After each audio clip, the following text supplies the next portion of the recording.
throughout this house, not only throughout this country, but through the world.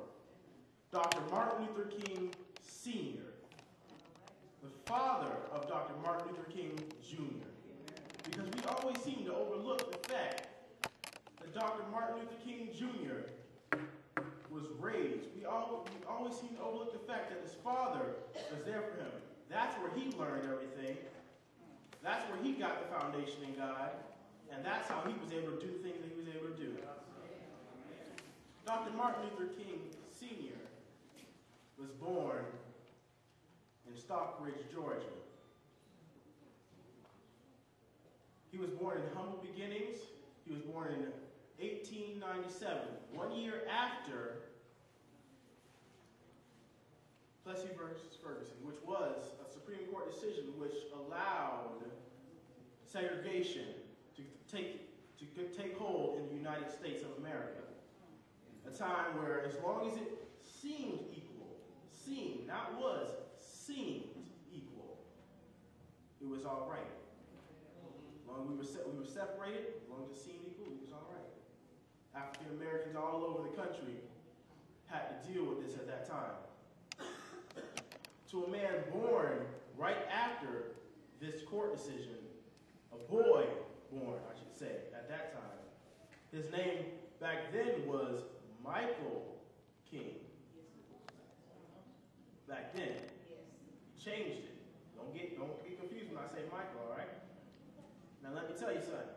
For a boy to be born in that era and still grow up to be one of the greatest men, to have been the father of one of the greatest men this country, no, this world has ever seen, it is truly a blessing.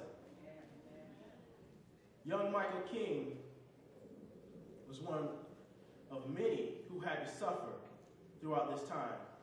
Plessy versus Ferguson, if you recall, I said, made it seem that everything was equal. Everything was all right as long as everything seemed equal. This gave root to laws by each state that were unjust, that demoralized and humiliated and were just not right towards the African American people at that time.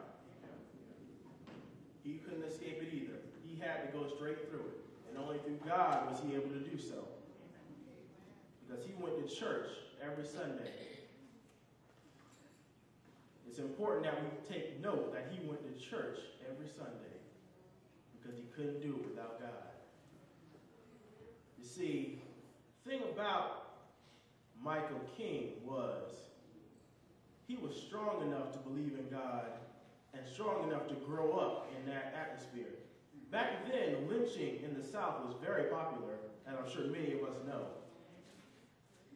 And young Michael King had to suffer and actually witness one of these very acts. Lynching, if you do not know, is when they string someone up to a post, tie them up, torture them, and burn them. Young Michael King had to witness one of these very things. Imagine what that would do to somebody today. Imagine a young boy having to witness somebody being lynched today. Not many today can take it. But young Michael King did. He went on in life to become one of the greatest men who has ever walked this planet, serving God. Later in his life, he went to college, separated everything, but he still went through it. He fought through it. Michael King was a good man, and he was forthright in God. He later became the pastor of Ebenezer Baptist Church, located in Atlanta, Georgia. Also taking on a wife, knowing that his wife was also in God, to be there behind him. See how God lines it up? He took a wife who was also in God to be behind him because God knew he would need a forthright background, something to fall back on in case he ever lost his way. At this time, he was as we all know now as Martin Luther King Sr. Martin Luther King Sr. had become one of the greatest activists in Georgia, and his name was also known throughout the country. He became the leader of the Atlanta portion of the NAACP, which worked towards African American rights at that time and still does today, if you do not know.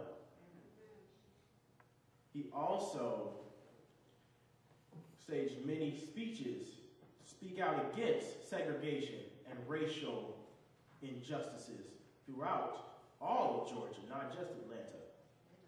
He was known far and wide. Now imagine a young boy being brought up in this atmosphere, under this man. Imagine a young boy who had been with his father the entire way, watching him and learning, listening, understanding. And this time that was very important, because if you do not have the strength to hold up in this time, your children would not either. It was a hard time for our people back then. It was a very hard time.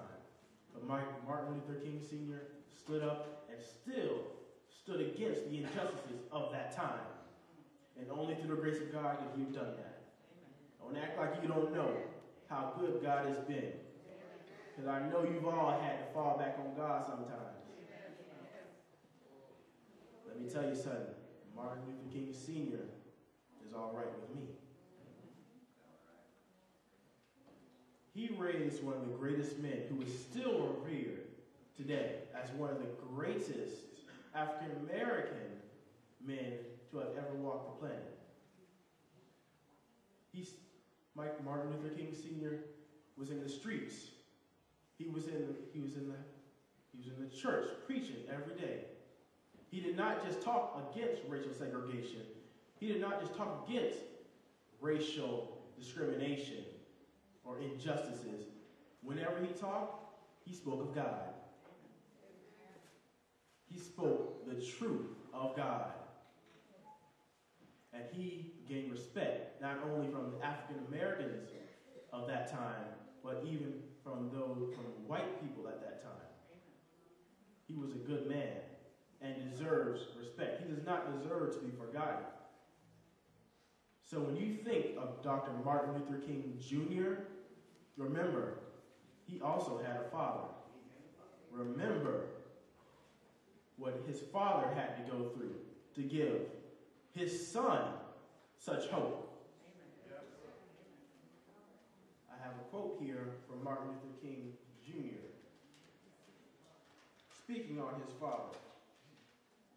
And in it says, "It is quite easy for me to think of the universe as basically friendly, mainly because of my uplifting hereditary and environmental circumstances.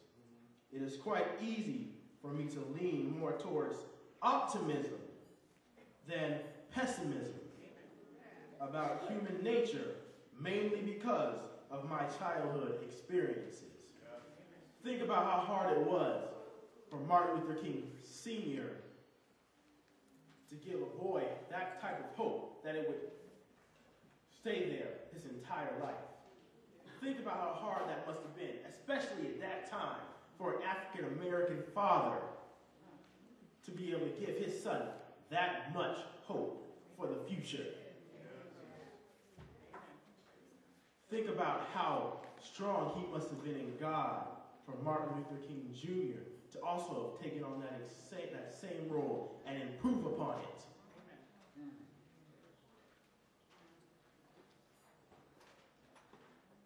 Once, a long time ago, back probably in my 9th grade year, a friend of mine